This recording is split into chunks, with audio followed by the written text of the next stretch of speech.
뉴스에 시작합니다. 저는 동정민입니다. 총선 29일 앞두고 여야가 선거대책위원회 지도부 구성을 마쳤습니다. 지금부터는 선거 총력전입니다. 자, 한동훈, 이재명 두 대표 당내 가용한 인력을 다 끌어모았는데요.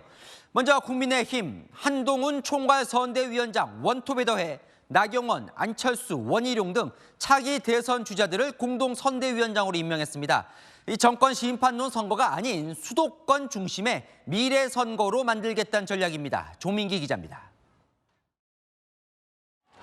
국민의힘이 한동훈 비상대책위원장을 총괄선거대책위원장으로 하는 선대위를 구성했습니다. 나경원, 안철수, 원희룡, 윤재욱 등 중진 인사들이 공동 선대위원장을 맡습니다. 서울 나경원, 경기 안철수, 인천은 원희룡 후보에게 맡기고 윤 원내대표가 선대위 운영 전반을 책임지는 구조입니다. 122석이 걸린 수도권을 잡을 수 있는 인사를 총결집한 전략입니다. 선거 경험이 대단히 풍부한 베테랑 분들이 모두 힘을 모아서 우리 국민의 힘이 내세울 수 있는 최선의 선거운동을 하려는 겁니다. 공동 선대위원장들도 승리를 위해 앞장서겠다는 각오입니다. 저는 전국적으로 필요한 곳이면 어디든지 가겠다는 그런 입장입니다. 여의도 밖에서 이렇게 민심의 소리를 듣는 것이 정치의 시작이라는 것을 다시 한번 깨닫고 여러분들과 새롭게 시작합니다. 원희룡 전 장관은 개항에서 우리 정치의 가장 큰 걸림돌을 치우고 인천의 승리, 대한민국의 승리를 이끌어내는데 모든 힘을 다 쏟겠다고 했습니다. 한 위원장은 오늘 서울 격전지인 영등포구와 양천구를 방문해 김영주, 박용찬, 구자룡, 오경훈 후보를 지원했습니다. 저는 싸워야 할 때 싸울 것이고 이겨야 할 때 이길 겁니다. 제가 그 과정에서 소모되고 상처 입더라도 저는 기꺼이 싸울 겁니다. 한동훈 위원장은 이번 주 영남과 호남 곳곳을 다닐 예정입니다. 대신 내일부터 중앙의 종합상황실을 가동해 선거 상황에 실시간으로 대응한다는 전략입니다. 채널A 뉴스 조민기입니다. 민주당은 오늘 이재명, 이해찬, 김부겸 3톱 체제 선대위를 출범시켰습니다. 공천 갈등에서 불거진 계파 갈등을 봉합하고 정권 심판을 전면에 내세우겠다는 전략입니다. 이어서 이상원 기자입니다. 자기 살 길만 찾고 있습니다. 정권은 권력기관을 저는 지금 민주당 선대위 출범식 현장에 나와 있습니다. 3톱 이재명, 이해찬, 김부겸 선대위원장이 한자리에 모였습니다. 현장으로 가보겠습니다. 한편 검찰 출신은 행정 전반관 파란색 점퍼를 맞춰 입은 3톱은 한 목소리로 윤석열 정권 심판을 외쳤습니다. 심판의 날에 국민께서 떨치고 일어나 대한민국의 주인은 영부인도 천공도 아닌 국민이라는 점을 용산이 깨닫게 할 것입니다. 심판을 잘해서 국민들이 받는 이 고통을 면할 수 있도록 대한민국 공동체를 아끼는 우리 국민들의 심판. 이어 열린 두 전직 총리의 기자간담회에선 화기애애한 분위기가 연출되기도 했지만 이해찬 대표님은 수도권 선거의 다 귀신이시니까 이번 총선 몇 석 기대하고 계십니까? 그때 하는 말이 다다익선입니다. 김 전 총리는 후보들에게 막말 경계령을 내렸습니다. 만약에 후보자들이 그런 실수를 하면 바로 선대위 이름으로 바로 경고를 날리겠습니다. 여기 선거 국면 전체를 망칠 수 있다든가 이럴 때는 정말 당으로서 어려운 결정을 해야 될 수도 있겠죠.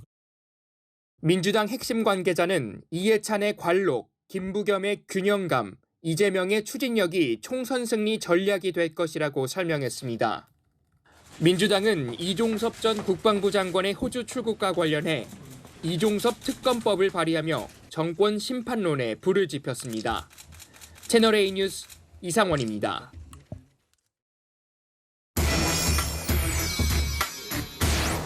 네, 한 기자, 정치부 김민지 차장 나와 있습니다. 선거대책위원회 구성을 여야가 사실상 마쳤는데 선대위 구성 자체가 선거 전략이죠. 맞습니다. 여야 그야말로 총동원령이 내려졌습니다. 국민의힘의 컨셉은 미래, 민주당의 컨셉은 통합인데요. 이 한동훈 위원장 어제 채널A에 밝힌 출사표도 미래 선거였죠. 윤석열 정권 심판론이라는 프레임을 깨고 나경원, 안철수, 원희룡 등 차기 대선 주자들을 함께 내세워서 미래 대안 세력임을 강조하겠다는 겁니다. 특히 이 각자의 출마지인 서울, 경기, 인천 등 수도권을 이끌도록 하겠다는 거죠. 반면 민주당의 컨셉은요, 통합입니다. 문재인 정부 김부겸 총리까지 끌어들였죠. 김 전 총리는 임종석 전 대통령 비서실장도 선대위로 끌어들이려고 노력 중입니다. 비명 행사라는 논란이 일었던 공천 갈등을 극복하겠다는 거죠. 자, 그러니까 이제 총동원령을 내렸다는 건데 네. 한동훈, 이재명 이들 원톱으로는 어렵다고 보나 보죠. 그렇습니다. 한 위원장 지난해 말에 이 서울 강서구청장 패배 이후 침체됐던 당 지지율 많이 끌어올렸는데요. 하지만 최근 민주당, 개혁신당, 또 새로운 미래의 조국혁신당까지 범야권이 정권 심판론으로 몰아세우면서 포위된 형국에서 플러스 알파, 돌파구가 필요한 상황입니다. 게다가 당내 메신저가 본인밖에 없다 보니까 많은 이슈를 혼자서 받아치는 게 쉽지는 않죠. 새로운 얼굴들을 내세워서 다시 전열을 보강하는 전략입니다. 이재명 대표는 무엇보다 재판이 계속되고 있고 또 인천 계양을 지역구도 챙겨야죠. 한 위원장과는 다르게 발이 묶인다는 한계가 있었는데 대신 전국을 다닐 인물들을 다 투입한다는 거죠. 지역마다 친명, 비명, 여러 명의 지역 선대위원장도 뒀습니다. 자, 여야 취재를 해보면 지금 이제 여야가 동시에 선대위를 출범시켰는데 그만큼 지금 중요한 시기라면서요. 네, 여야 이야기를 들어보면요. 지금부터 한 보름이 이번 선거를 좌우한다고 합니다. 외연 확장, 즉 중도층의 마음을 얻어야 할 시기라는 거죠. 선거에는 크게 세 가지 국면이 있는데요. 여야 모두 이제 공천은 일단락됐고 오는 28일부터 공식 선거운동이 시작되면 지지층을 투표장으로 끌어내야 합니다. 그 사이 중간에 이 시기에는요. 중도층을 공략할 수 있는 유일한 시기입니다. 여야 의견을 들어보면 아직 표심을 정하지 않은 중도층이 20% 정도 된다고 보고 있습니다. 그 중도층 20%가 중요한 이유가 지금 여론조사 보면 아주 곳곳이 초박빙이에요. 맞습니다. 지역을 살펴보면 곳곳 판세가 초접전입니다. 서울 중성동갑 윤희숙 전현희 후보 오차범위 내에 있고요. 또 경기 분당갑 안철수 이광재 후보 마찬가지로 접전입니다. 서울 광진 의뢰 고민정 오신환 후보도 역시 오차범위 내에 있는 상황입니다. 자, 대표들 뭐 마음이 바빠질 것 같은데 그래서 중도층 표심은 어떻게 얻는 겁니까? 이번 주부터 여야 대표는요. 무조건 현장에서 뜁니다. 한동훈 위원장 오늘 서울 갔죠. 남은 이번 주 동안에는 부산, 경남, 김해, 전남, 광주, 전북, 경기 등 영호남 전국을 돕니다. 이재명 대표는요. 심지어 오늘 재판도 있었는데 중간중간에 짬이 나는 대로 현장 지원을 했습니다. 서울 동작구, 인천 등지에서 후보들을 만나고 라이브 방송도 했습니다. 이렇게 발품도 팔아야 하지만요. 까딱 잘못하면 모든 노력이 물거품이 되는 게 있죠. 바로 말실수입니다. 특히 중도층에서 말실수는 치명타입니다. 그래서 선대위를 오늘 띄운 건데요. 후보가 지역을 도는 사이 선대위 상황실에서는 이 돌발 상황에 즉각 대응하는 24시간 선거 전에 사실상 돌입했습니다. 네, 안희 기자, 김민지 차장 잠시 기다리면 좀 이따가 다시 만나겠습니다. 자, 보신 것처럼 중도표가 중요한데 여야 대표 모두 내부 반발에 부딪힌 모양새입니다. 먼저 국민의힘 5.18 민주화운동 폄훼 논란을 받은 도태우 변호사, 한동훈 위원장은 공천 취소 가능성까지 언급했지만 유지 쪽으로 가닥이 잡힌 것으로 보입니다. 아직 논의 중인데요. 현장 연결해 보겠습니다. 자, 홍지은 기자, 공천관리위원회가 결론을 냈습니까? 네, 국민의힘 공관위가 최종 결과를 발표한 건 아닌데요. 20여 분 뒤에 회의를 속개해 결론을 낼 예정입니다. 하지만 저희가 취재를 종합해 보니까요. 공천 유지 가능성이 큰 것으로 파악됐습니다. 오늘 오전부터 대구 중남구 후보인 도태우 변호사 공천 재논의에 착수했습니다. 과거 자신의 유튜브에서 5.18 북한 개입설을 주장한 사실이 알려지면서 지도부 내에서도 공천 철회 의견이 나왔기 때문입니다. 재검토가 필요하다는 판단을 했던 것은 그분 이제 그 발언이 가볍지 않은 발언이라고 생각하기 때문입니다. 다시 한번 평가하고 되짚어달라라는 게 제 생각이고. 공관위는 도 변호사 과거 발언들을 살펴보며 사실관계 파악에 나섰는데 내부에서는 격론이 벌어졌습니다. 국민 눈높이에 맞게 공천을 취소해야 한다는 의견과 사실관계를 명확히 따져봐야 한다는 의견이 맞선 겁니다. 도 변호사의 발언이 국민의힘 정강정책의 5.18 정신 계승 의지를 수록한 2020년 9월 전에 나온 점, 또 경선에서 확정된 후보다 보니 공천 번복에 대한 법적 시비가 붙을 수 있고 지역 정가와 당원들 반대 의견이 크다는 점도 고려됐습니다. 도 변호사는 오늘 오후 5년 전 미숙함으로 당의 정신을 담아내지 못해 사과드린다며 5.18 정신을 충분히 이어받겠다는 입장문을 냈습니다. 여권 관계자는 선거가 딱 한 달 남았는데 공천을 취소하라는 민주당 프레임엔 휘말릴 수 없다고 말했습니다. 지금까지 국민의힘 당사에서 채널A 뉴스 홍지은입니다. 자, 민주당도 비례위성정당 더불어민주연합 공천이 고민입니다. 반미단체 활동 이력으로 논란이 된 이 시민사회목 전지혜 후보는 자진 사퇴했습니다. 자, 민주당 지도부는 철저한 검증을 하겠다는 입장인데 하지만 연대 대상인 범야권 기싸움이 만만치가 않습니다. 이세진 기자입니다. 전지혜 금융정의연대 운영위원이 더불어민주연합 시민사회목 비례대표 후보 사퇴를 전격 선언했습니다.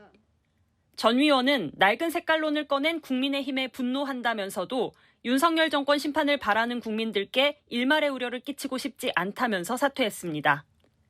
국민의힘은 전 위원의 한미연합훈련 반대단체 활동 전력을 문제 삼으며 민주당까지 종북 프레임으로 끌고 들어갔습니다. 종북 세력과의 선거연대 파기가 답입니다.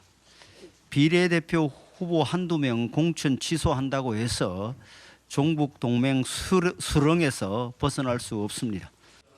민주당 지도부 일각에서는 사드 배치 반대 시위에 참여했던 정영희 전국 농민의 총연맹 구례군 농민회장에 대해서도 우려하는 것으로 알려집니다. 민주당 핵심 관계자는 시민사회, 진보당 등 각 단위에서 추천한 후보들을 재검증하는 절차를 거칠 예정이라고 강조했습니다.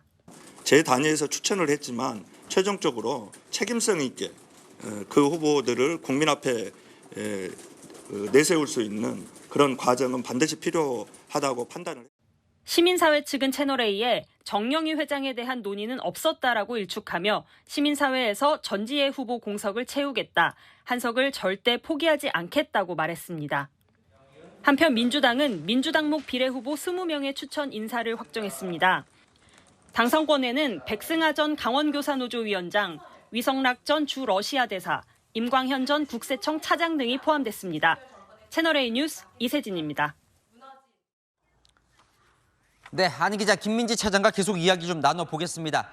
자, 여야가 약간 동병상련에 빠진 모습도 보이는데 일단 국민의힘은요, 대구 이 도태우 변호사, 한동훈 위원장이 좀 이렇게 공천 취소까지 좀 내비쳤는데 그 뜻대로 지금 가는 것 같지는 않네요. 일단 홍지은 기자 리포트 보신 것처럼 국민의힘 공관위가 오늘 장시간 동안 회의를 하면서 그야말로 격론을 벌였는데요. 아직 결론을 발표하지는 않았지만 공천은 유지할 가능성이 커 보입니다. 도 후보 과거 5.18 발언과 극우 커뮤니티 글 공유 같은 것들이 논란이 됐죠. 비대위원 사이에서도 문제가 제기되자 한동훈 위원장 어제 국민 눈높이에 맞게 면밀히 보라면서 공관위에 재검토를 요청했습니다. 그런데 보수 지지층 사이에서는 도 후보가 이미 경선에서 승리를 했고 본인이 사과도 했는데 너무한 것 아니냐는 불만도 터져 나왔거든요. 당 지도부 입장에서는 지지층, 그러니까 또 당심을 거스르기도 곤란한 상황이 된 겁니다. 뭐 홍준표 대구시장도 반발을 좀 하던데 네. 이 대구나 보수층 반발이 좀 셌나 보죠. 일단 지지층의 이야기를 들어봤더니 일부 지지층에서는 정권에 비판적이던 민주당 출신 이상민, 김영주 의원을 데려오면서 도태우 후보는 날리려고 하느냐, 또 일부 진보 진영 출신 비대위원들을 겨냥해서 좌파를 영입하더니 당이 그들에게 휩쓸리는 것 아니냐 같은 불만을 쏟아내고 있는 겁니다. 당 관계자는요, 도 후보가 오늘 추가로 낸 사과안문을 보면 공천을 취소할 명분이 없어 보인다고도 했는데요. 공천을 유지하되 논란이 된 발언을 잘 해명하면서 중도층도 달래고 당 지지층의 불만도 잠재우는 쪽으로 정리를 하려는 모습입니다. 네, 중도층을 좀 공략하려고 해도 지금 내부에서 좀 반발이 나오는 모양새인데 네. 민주당도 비슷한 상황이에요. 맞습니다. 민주당이 주도하는 이 비례정당 더불어민주연합의 비례 1번 후보가 반미단체 출신이었던 점이 논란이 됐고 결국 비례 후보 등록을 취소하겠다는 입장을 냈죠. 하지만 이 논란 끝난 게 아닙니다. 시민단체 몫으로 또 다른 후보를 추천받아야 하는데 이 후보의 이력이 논란이 되는 비슷한 상황이 또 벌어질 수도 있거든요. 더불어민주연합의 비례 후보들 일부는 통진당 출신을 포함되어서 논란, 시민단체에서도 이번에 반미단체 이력으로 또 논란이 된 건데요. 진보 대연합을 포방하면서 만든 비례정당인 만큼 논란이 될 때마다 후보 재검토를 요청할 수도 없겠죠. 아직 공천들이 좀 남았거든요. 양당으로서는 좀 고민이 되는 지점 같습니다. 네, 양 당이 꼭 붙들어야 하는 중도층의 표심이 떠나갈 수 있기 때문입니다. 이 때문에 한동훈 위원장, 이재명 대표 모두 이 재빨리 사태를 수습하기 위해서 후보 재검토를 요청하는 등의 조치를 취했던 건데요. 그러다 보니까 한 위원장은 내부 지지층과 의견 충돌이 생긴 거고요. 또 비례연합으로 진보 진영을 한데 모으려고 했던 이재명 대표 또한 딜레마에 빠졌습니다. 결국 국민들의 눈높이와 지지층의 눈높이 사이에 그 격차를 어떻게 줄이느냐가 관건이 될 것 같습니다. 네, 잘 들었습니다. 한은 기자, 김민지 차장이었습니다. 네, 경기 하남갑 대진표가 완성됐습니다. 추미애 전 법무부 장관이 민주당 전략공천을 받은 곳인데요. 대통령 호위무사 이용 국민의힘 의원이 경선에서 승리해서 공천을 확정지었습니다. 친윤과 반윤의 대결이 성사된 겁니다. 이현재 기자입니다. 이용 국민의힘 의원이 경기 하남갑 지역구 3인 경선에서 승리하며 공천장을 거머쥐었습니다. 비례대표 초선인 이 의원은 윤석열 대통령의 후보 시절 수행실장을 지내며 호위무사로 불려온 대표 친윤입니다. 이 의원은 채널A와 통화에서 윤석열 정부 개혁의 밑거름이 되겠다는 각오를 밝혔습니다. 어떤 생각을 오셨는지 모르겠지만은 근데 뭐 상대가 누구든 어떤 저만의 레이스를 사력을 다할 것이고 민주당이 전략 공천한 추미애 전 법무부 장관은 검찰총장이었던 윤 대통령과 첨예하게 대립한 인물입니다. 장관의 말을 겸허히 들으면 좋게 지나갈 일을 세상 지휘랍시고 해가 지고 일을 더 꼬이게 만들었어요. 하남시는 선거구 조정으로 갑과 을로 나뉘었는데 우열을 예상하기 힘든 스윙보터 지역입니다.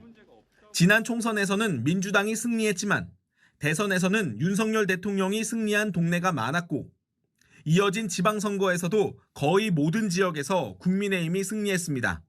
다만 두 후보 모두 하남갑 지역 활동 기간이 길지 않은 만큼 친윤과 반윤 구도 싸움이 표심에 영향을 미칠 전망입니다. 채널A 뉴스 이현재입니다. 한강벨트의 중심 서울 중성동의 국민의힘 공천이 확정됐습니다. 이혜훈 전 의원이 하태경 의원과의 경선에서 이기면서 서울 중성동을 후보로 확정됐습니다. 갑 지역구의 공천을 받은 윤희숙 전 의원과 여성경제통 벨트가 형성된 겁니다. 유승진 기자입니다. 전현직 국회의원 3파전으로 주목을 끌었던 국민의힘 서울 중성동을 경선에서 이혜훈 전 의원이 하태경 의원을 꺾고 공천을 따냈습니다. 중성동구는 이번 총선 서울 최대 승부처로 꼽히는 한강벨트의 핵심 지역입니다. 국민의힘은 앞서 중성동 갑에 단수 추천한 윤희숙 전 의원과 함께 여성경제통을 나란히 내세우게 됐습니다. 두 사람 모두 서울대 경제학과 출신의 경제학 박사, 한국개발원 KDI에서 근무한 이력을 갖고 있습니다. 쌍두마차로 중구 성동 갑과 성동 을의 경제를 견인해내는 그런 특히 한강벨트의 대표적인 경제통 두 사람이 전진 배치가 되어 있는 이런 형국이다라고 말씀드리고 싶습니다. 중성동 갑은 윤희숙 전 의원과 민주당 전현희 전 의원, 중성동 을은 이혜훈 전 의원과 민주당 현역 박성준 의원과 정호준 전 의원 경선 승자가 맞붙을 예정입니다. 이 전 의원과의 경선에서 패배한 하태경 국민의힘 의원은 믿기 힘든 결과라며 원데이터 공개를 요구하고 나섰습니다. 채널A 뉴스 유승지입니다. 비명계의 박용진 의원이 정봉주 전 의원과의 경선에서 끝내 패배했습니다. 비명 행사 말이 다시 떠올랐는데요. 당사자인 박 의원은 수용하겠다 했는데 오히려 조금박해 조웅천 금태섭 의원이 민주당의 사방 선고라며 더 날을 세웠습니다. 우현기 기자입니다. 민주당 서울 강북을 경선에서 비명계 박용진 의원이 친명계 정봉주당 교육연수원장에게 결선에서 패배했습니다. 경선 득표율 30%를 감산하는 하위 평가 10%의 벽을 넘어서지 못한 겁니다. 박 의원은 감산 전 권리당원과 지역주민 득표율에서 모두 앞섰다고 결과를 공개하면서도 민주당 승리를 위해 묵묵히 헌신하겠다고 했습니다. 탈당은 전혀 없습니다. 민주당이 더 망가질 거 아니에요? 박 의원을 포함해 경선을 치렀다가 탈락한 지역구 현역 의원은 18명입니다. 이 중 14명이 비명계다 보니 결국 경선의 끝이 비명 행사라는 말이 나옵니다.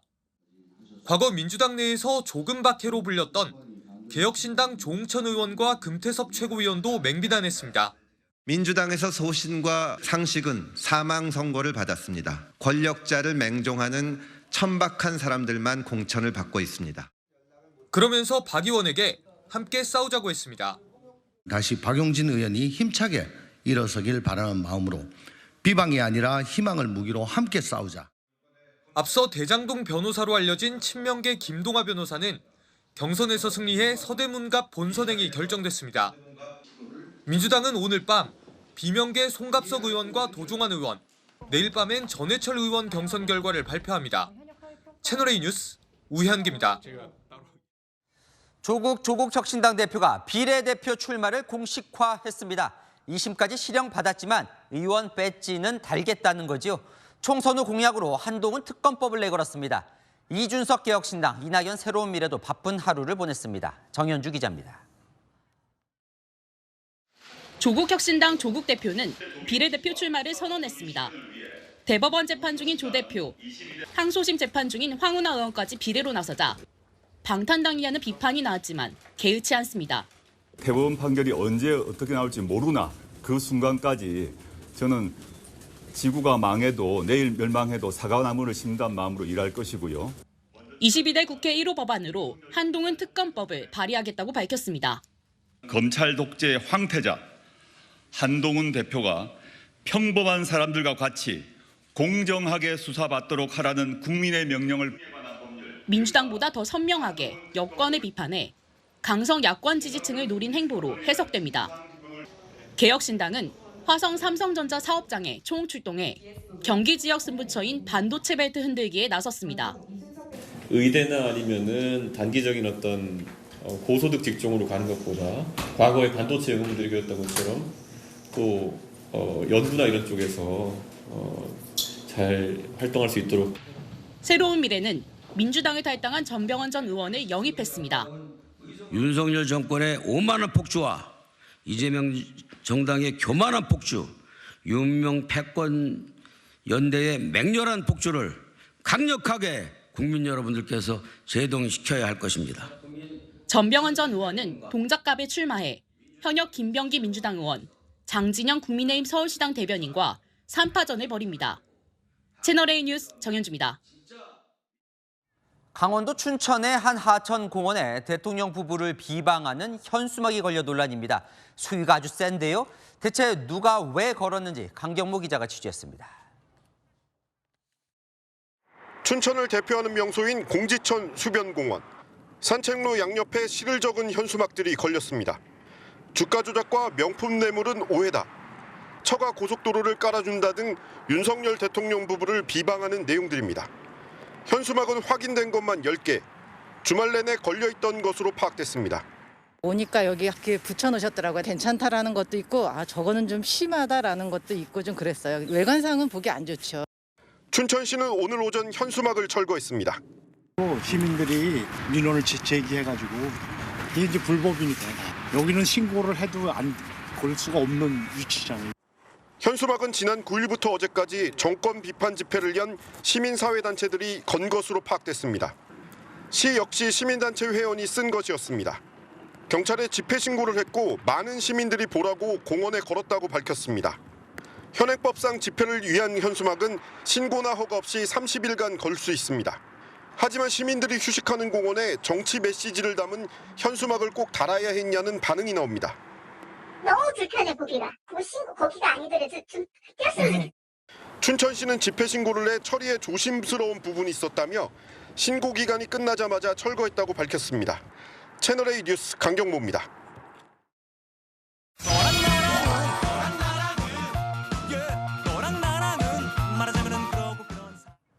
네, 최수영 기자와 여랑야랑 시작합니다. 첫 번째 주제 보겠습니다. 이재명 대표 보이는데요. 뭘 마음대로 했을까요? 네, 바로 재판 출석입니다. 이 대표 오늘 오전 대장동 의혹 재판이 있었는데요. 이 대표가 나타나지 않았고 재판은 결국 휴정됐습니다. 같은 시각에 열렸던 이 일정 때문이었습니다.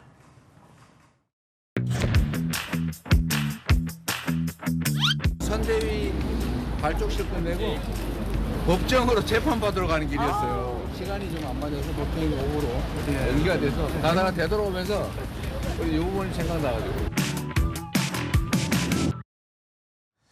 네, 뭐 재판부에서 허락을 했나 보죠? 네, 그거는 아닙니다. 이 대표 측이 어제 재판 시간을 늦춰달라고 요청을 했는데요. 재판부가 받아들이지 않았다고 합니다. 그러니 이 대표는 재판에 사실상 무단 불출석을 한 셈이죠. 다만 이 대표 측 관계자는 선대위 출범식 시간은 변경이 불가능해서 전날 재판부에 일정을 보냈고 양해를 구했다며 출범식이 끝나고 바로 법원으로 출발했다고 강조했습니다. 자, 그러면 오늘 예정됐던 그 오전 재판은 안 열린 겁니까? 네, 아니요. 법원은 예정대로 열었습니다. 오전 10시 반 정진상 전 실장을 포함해서 이 대표를 제외한 사건 관련자들 모두 시간에 맞춰 나왔다고 합니다. 하지만 재판부는 관심이 많은 사건이라 그냥 진행하려 했는데 피고인이 없어 불가능하다며 재판을 오후로 연기했고요. 이 대표 오후에는 법원의 모습을 드러냈습니다. 재판 늦게 나온 이유 뭡니까? 일정 중에 너무 잦은 거 아닙니까? 글쎄요, 이게 뭐 법정에 제때 안 나와도 되는 겁니까? 네, 이 대표 지난해 10월에도 당 일정을 이유로 재판에 7분 늦게 도착했죠.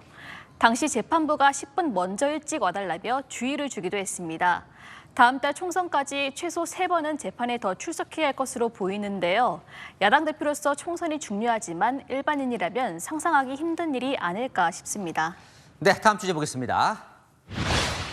자, 한 위원장과 박덕흠 의원인데요. 때 아닌 파티 소동 무슨 얘기일까요? 네, 일단 한동훈 위원장의 엄중 경고부터 듣고 와보시겠습니다. 그런 행태를 보이면 절대로 안 됩니다. 그런 문제는 국민을 위해서 정말 좋은 일을 하고 싶어하는 많은 사람들의 길을 꺾습니다. 그래서는 안 됩니다. 저는 공개적으로 엄중히 경고하고. 그런 행태가 뭘까요? 저 사진 같은데 박 의원인가요? 후 뭐 불고 있네요. 네, 파티를 하고 있죠. 박 의원이 경선에서 승리한 지 이틀 뒤 지지자들과 모여서 축하 자리를 가진 겁니다. 네, 뭐 본선 남았지만 뭐 축하할 수 있는 건 아닌가요? 네, 문제는 바로 이 케이크였습니다. 박 의원은 현재 3선이죠. 케이크에는 축 당선 4선 박덕흠이라고 써 있습니다. 경선 승리 파티가 아니라 당선 축하 파티냐, 벌써 샴페인 터뜨린다는 논란이 불거진 겁니다. 네, 아직 뭐 선거 많이 남았는데 여유가 넘치네요. 네, 박 의원의 이야기는 이렇습니다. 케이크 문구를 보자마자 이건 아니다 싶어서 금방 자리에서 일어났다고요. 당선 축하 파티는 전혀 아니었지만 사려 깊지 못해 죄송하다고 사과했습니다. 민주당은 비판했습니다. 박덕흠 후보는 국민을 얼마나 우습게 알기에 벌써 축배를 마셨습니까? 충북 소방본부 간부가 축하연에 참석해 지지 발언까지 했다고 합니다. 명백한 공무원의 선거 중립 의무 위반입니다. 요즘 한 위원장 내부 경고하느라 바쁘네요. 네, 한 위원장의 공개 경고가 벌써 여러 번이죠. 성일종 의원의 이토히로 부비 발언, 장성민 전 대통령실 미래전략기획관의 160석 가능 발언도 있었습니다. 한 위원장 주변에 절박하지 않으면 이길 수 없는 선거라며 답답한 심경을 밝혔다는데요. 아직은 경고가 잘 먹히지 않는 것 같습니다. 네, 지금까지 여랑야랑이었습니다. 서울대 의대 교수들은 정부의 의대 증원 정책에 1년 유예를 요구했습니다. 1년 후에 의사 수에 대해 그냥 정합시다. 1년 동안에 OECD 국가 필요하면 WHO에 의뢰해도 되고요. 대화 협의체 구성을 조건으로 전공의 복귀도 요구했습니다. 의대생과 전공의도 정부와 의협이 대화 협의체 구성을 하면 전원 복귀한다. 교수들의 집단 사직 가능성도 밝혔습니다. 3월 19일부터는 교수들이 자발적인 사직을 할 수밖에 없다. 그렇게 결의를 했습니다. 전공의들이 사직서를 제출한 지 한 달이 되는 오는 19일부턴 민법상 사직 효력이 발생하는 만큼 그 이전에 사태 해결을 촉구한 겁니다. 전국의과대학 교수협의회도 전공의와 학생에게 피해가 발생할 경우 문제 해결을 위한 행동에 나서겠다고 입장을 밝혔습니다.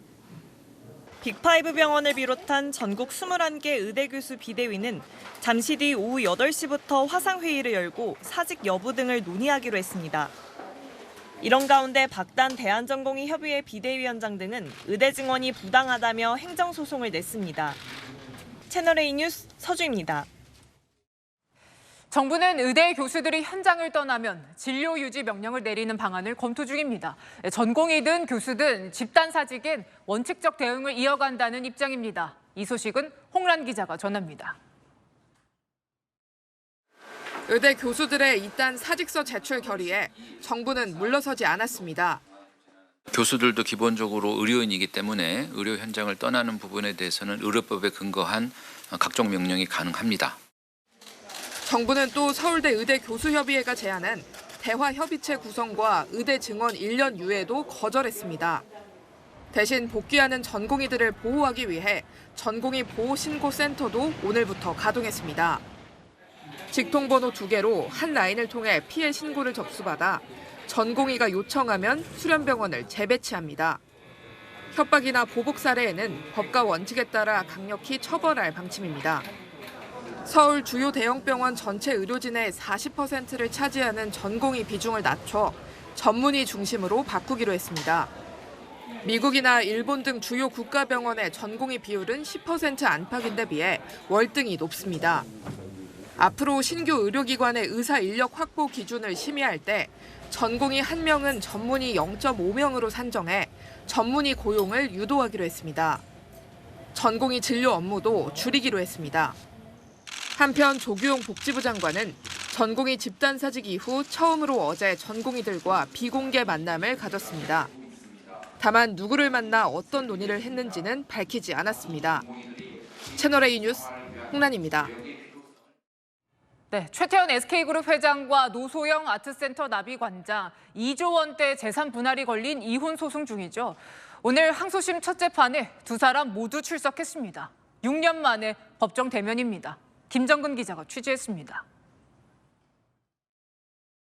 이혼 소송 항소심 첫 재판이 끝난 뒤 서울 고등법원을 나오는 최태원 SK그룹 회장. 오늘 재판에 직접 출석하신 이유가 좀 궁금합니다. 노소영 아트센터 나비 관장은 반대편 후문으로 나왔습니다.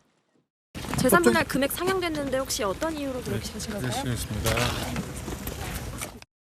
이혼 소송이 시작된 이후 두 사람이 법정에서 만난 건 2018년 1월, 첫 조정기일 이후 6년 만입니다. 비공개로 진행된 재판에선 2시간 넘게 공방이 오갔습니다. 노 관장은 항소심에서 최 회장에게 요구할 재산 분할 액수를 1조 원대에서 2조 원으로 높였습니다. 위자료도 1심 때보다 10배 높은 30억 원대로 책정했습니다. 특히 주식 절반을 요구했던 1심 때와 달리 전액 현금을 달라고 했는데 SK 경영권에 미칠 영향을 최소화하면서 받아낼 건 받아내겠다는 전략으로 해석됩니다. 최 회장도 반격에 나섰습니다. 재판 하루 전까지도 노 관장의 은행 내역과 과세 정보 등을 보여달라며 다량의 신청서를 냈습니다. 앞서 1심 재판부는 노 관장에게 위자료는 1억 원, 재산 분할은 현금 665억 원만 인정한 바 있습니다. 재판부는 다음 달 16일 변론을 종결하고 이르면 5월 중 두 사람의 이혼 소송을 마무리할 걸로 보입니다. 채널A 뉴스 김정근입니다. 5천억 원대의 불법 도박 사이트를 운영한 일당이 붙잡혔는데 미성년자 12명이 포함돼 있었습니다. 그중 4명은 중학생이었습니다. 도박판에 친구들을 끌어오고 200만 원씩 받은 건데요. 더 자세한 내용은 백승현 기자가 전합니다. 서울의 한 오피스텔로 경찰 수사관들이 들이닥칩니다. 두바이랑 인도네시아 다 갔다 왔잖아요. 우리 다 알고 왔어요. 금고에서는 5만 원권 현금 다발과 달러가 발견됩니다. 체념한 듯 체포되는 이 남성, 불법 도박 사이트 조직원입니다.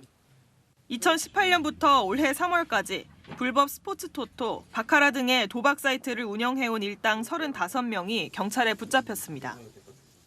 12명이 미성년자인데 심지어 4명은 중학생이었습니다. 인터넷 방송이나 SNS를 통해 도박을 시작한 뒤 도박 자금을 벌기 위해 사람을 끌어오는 총판까지 한 겁니다.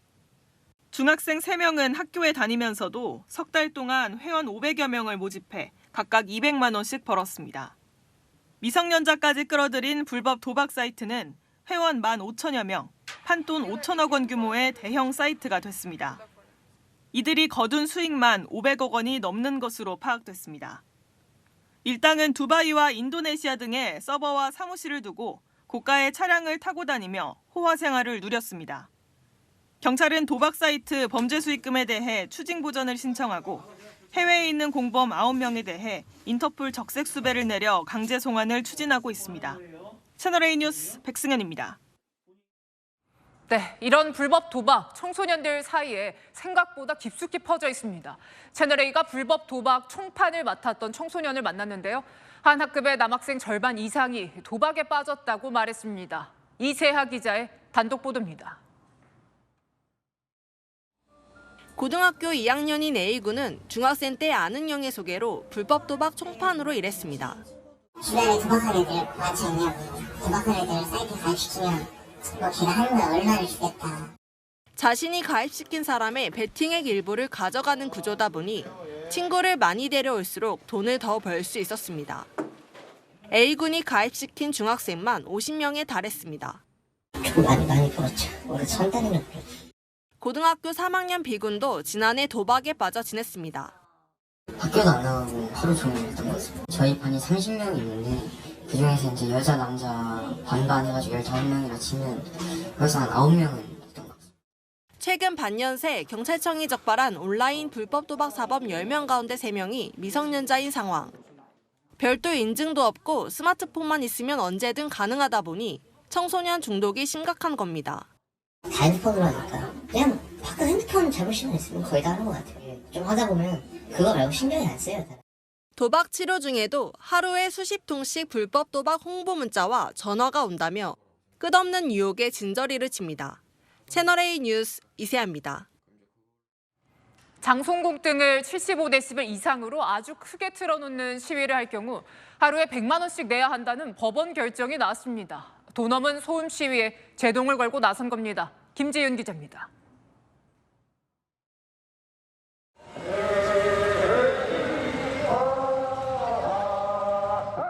공사장, 리조트, 양산의 대통령 사저.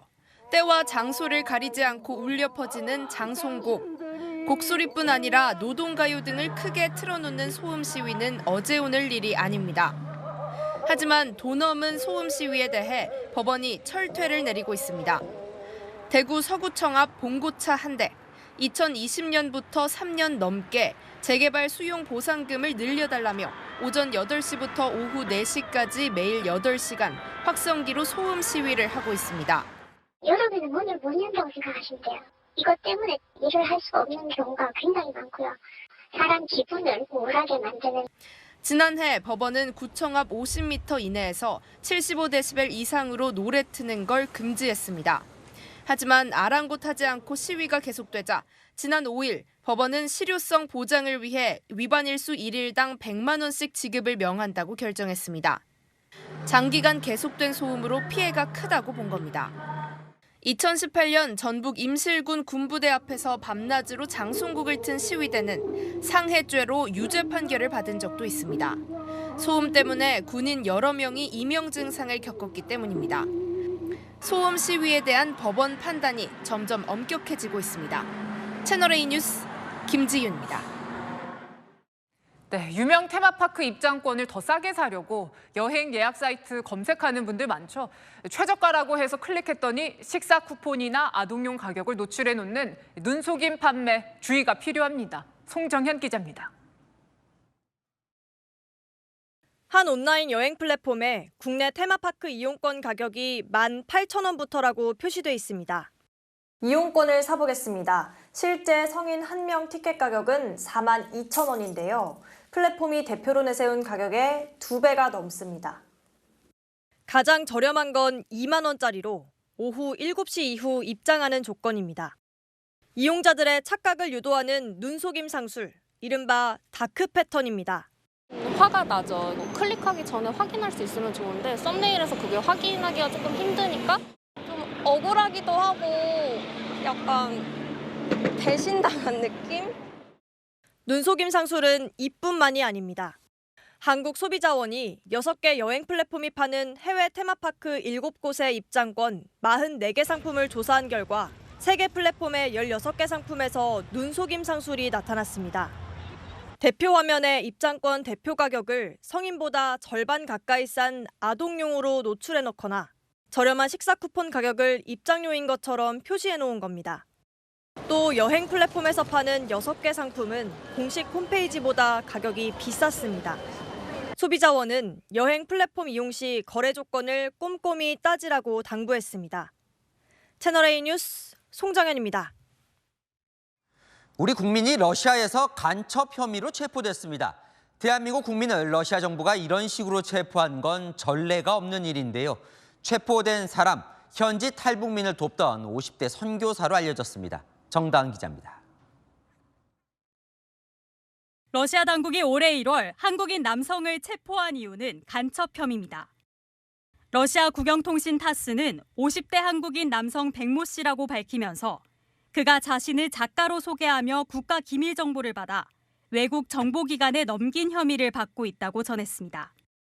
1월 중국에서 육로를 거쳐 블라디보스토크로 입국한 뒤 체포된 백 씨는 현재 모스크바 레포르토보 구치소에 수감된 것으로 알려졌습니다.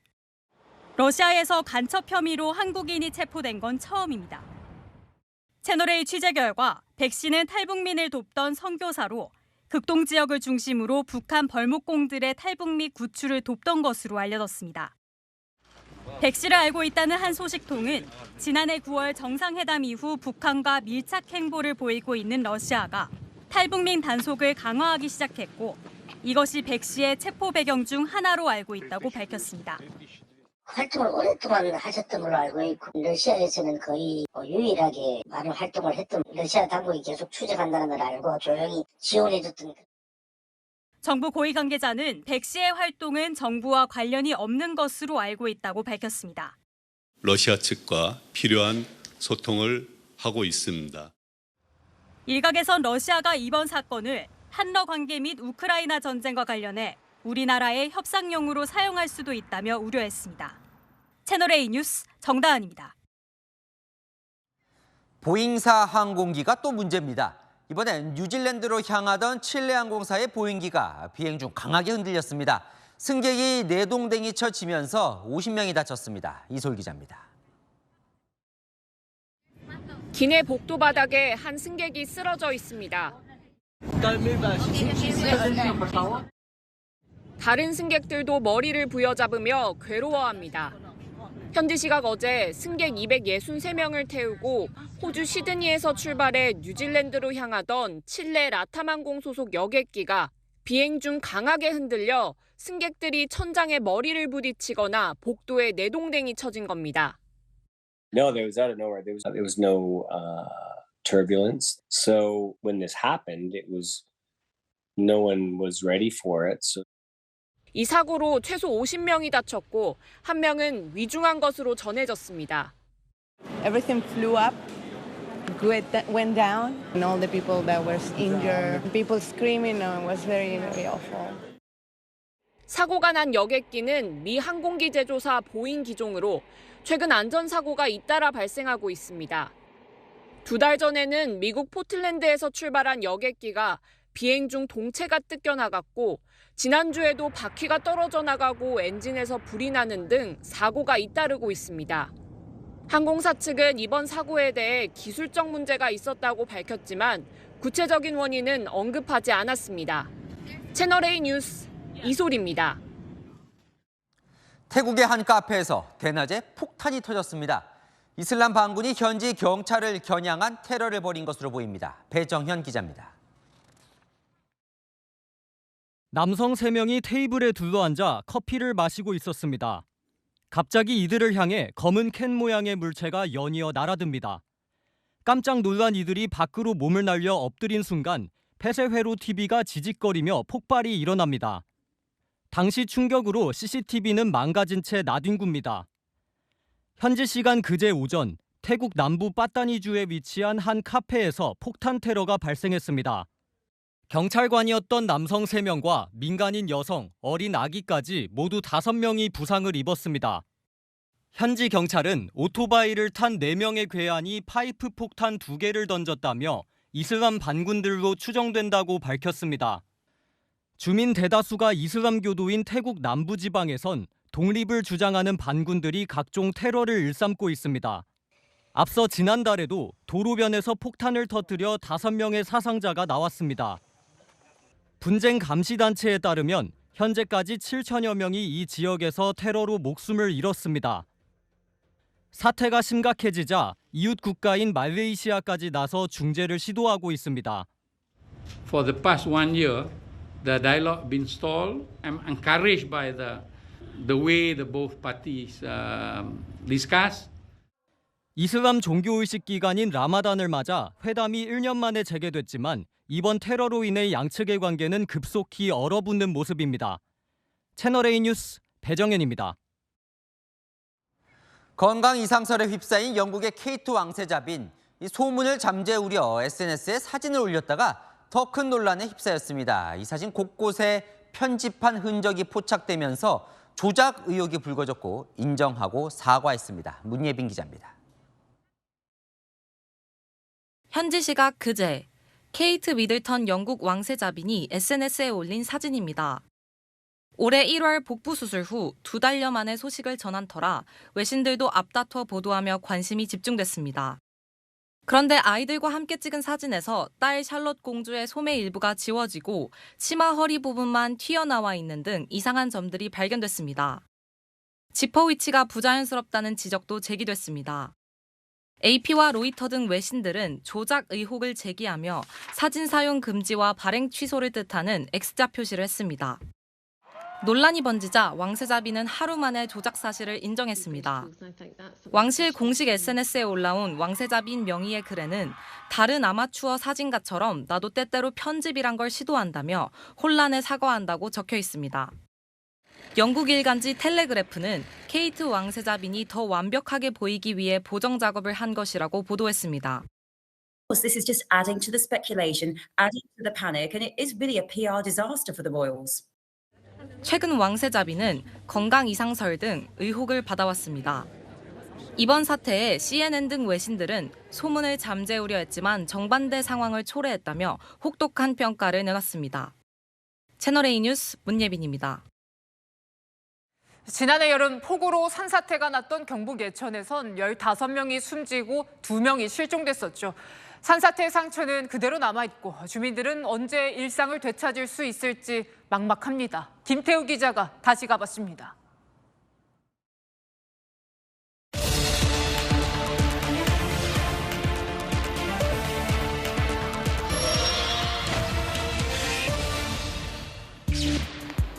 지난해 7월 퍼붓는 폭우에 쏟아져 내린 산비탈.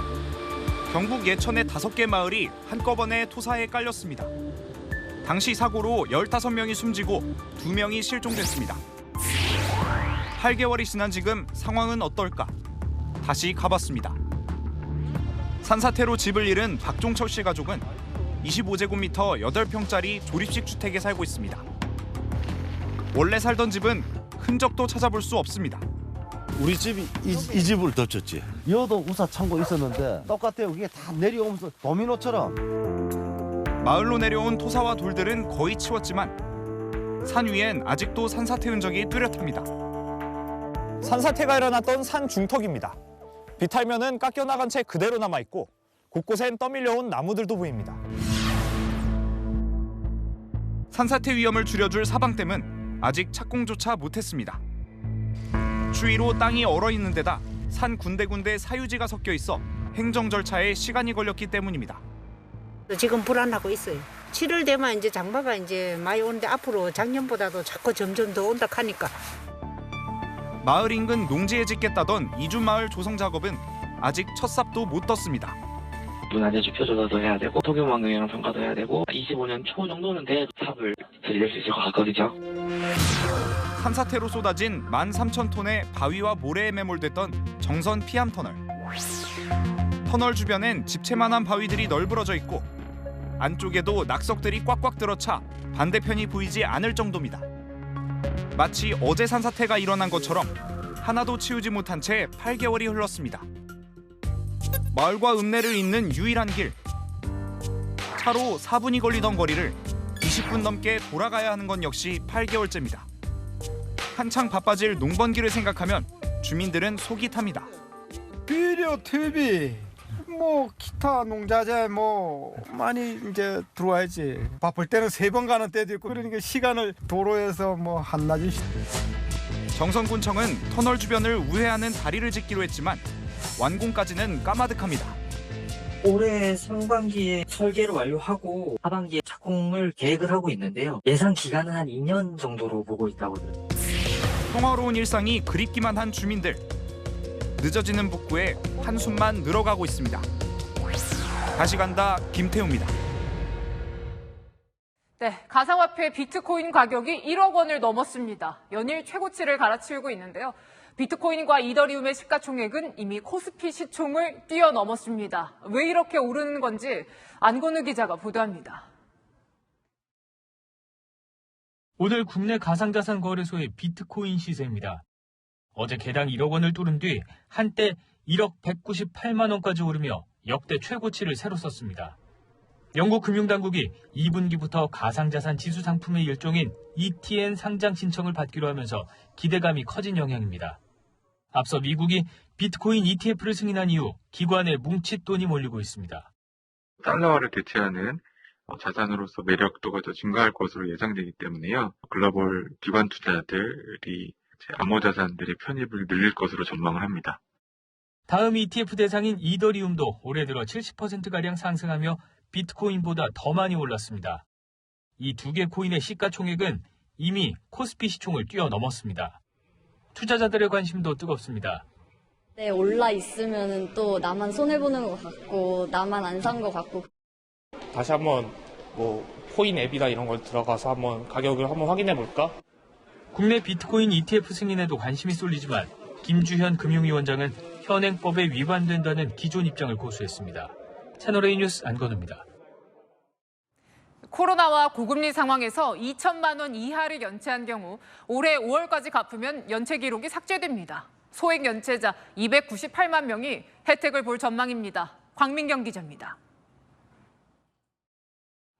신용회복 지원 조치인 일명 신용사면 대상은 2천만 원 이하의 연체가 발생한 경우입니다.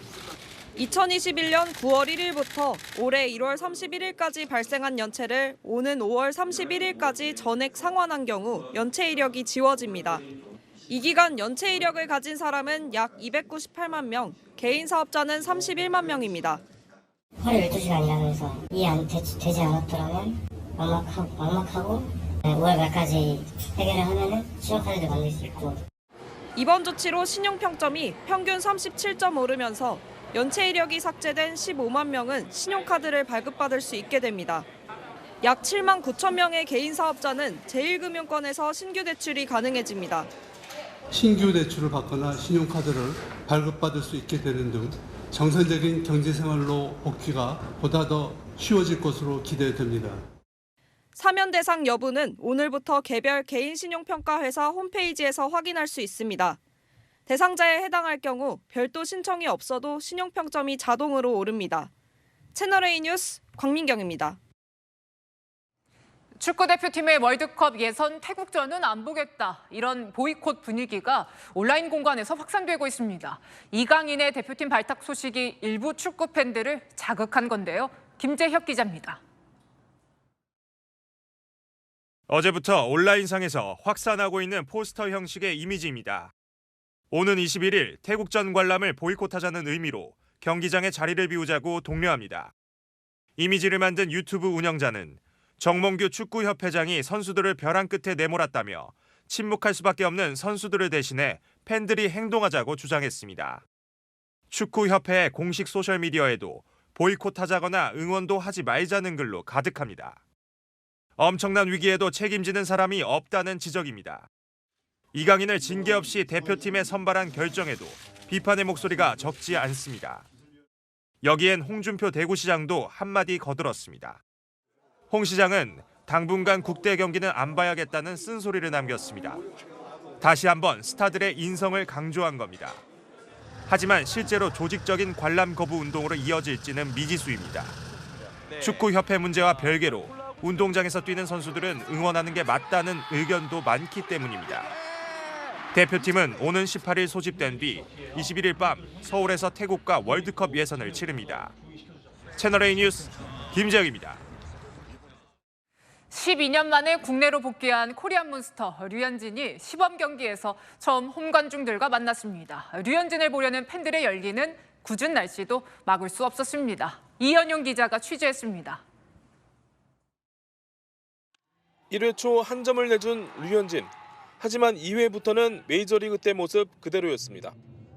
4회 소크라테스를 삼진으로 잡는 장면은 압권이었습니다. 스트라이크 존을 정확하게 걸치는 연속 3개의 공으로 3구 3진을 기록했습니다. 류현진은 4이닝을 1실점으로 막았습니다. 최고 구속이 148km를 기록하자 본인도 놀란 표정입니다. 오늘 너무 많이 나온 것 같아요. 오류가 있었다는 뭐 그럴 수도 있죠. 경기 중 2번이나 타구에 맞자 팬들의 안타까운 탄성이 터져나왔습니다. 하지만 2번째 강습 타구는 침착하게 처리하면서 노련미를 과시했습니다. 재밌게 던진 것 같아요. 마운드 올라갔을 때 함성 소리가 너무 커가지고 기분 좋았었던. 오늘 대전 지역에 비가 예보되면서 우천 취소 우려도 있었지만 평일 낮 경기에 3,500여 명의 팬들이 모였습니다. 서울에서 6시에 이제 나와서 거의 야구장 한 10시쯤 도착한 것 같아요. 류현진 오늘 첫 등판이니까 이제 이건 꼭 봐야 되겠다 하고. 류현진 선수 메이저 가기 전에 마지막 경기 여기 봤었는데요. 다시 한번 어떻게 던지는지 살아있는지 보고 싶어서. 좋은 출발을 보인 류현진은 닷새 뒤 롯데와의 시범 경기에 출전합니다. 채널A 뉴스 이현용입니다. 요란하던 비는 거의 그쳐갑니다. 앞으로 영남과 제주에 비와 눈을 뿌린 뒤 점차 소강 상태에 들겠습니다. 비가 그치면서 추위가 다가오는데요. 내일 아침 서울이 1도에서 시작해 한낮에는 12도까지 큰 폭으로 오릅니다. 기온은 점차 올라서 토요일 낮에는 봄 냄새가 짙어지겠습니다. 내일 하늘 표적은 맑습니다. 다만 내일 오전까지 해안가에 오후부터는 전국에 바람이 강하겠습니다. 추워지는 아침, 춘천 영하 3도, 광주 1도인데요. 급격하게 떨어지는 기온에 남부 내륙은 밤사이 안개가 짙겠습니다. 한낮에는 서울 12도, 대구 15도로 온화해집니다. 중서부는 밤에 일시적으로 공기가 탁하겠습니다. 하늘은 계속 맑다가 주말에 남부와 제주에는 비 소식 나와 있습니다. 날씨였습니다. 아이를 가진 부모라면 스마트폰 중독, 게임 중독 다들 걱정하지요. 이제는 도박 중독까지 걱정해야 할 판입니다. 고등학교 한 반에 9명이나 도박한다는 보도 전해드렸죠. 도박할 돈 벌겠다고 친구들을 끌어들인 중학생 범죄자 소식까지요. 어른들이 할 일이 더 늘었습니다. 마침표 찍겠습니다. 검은 유혹 우리 아이 노린다. 뉴스에 마칩니다. 감사합니다.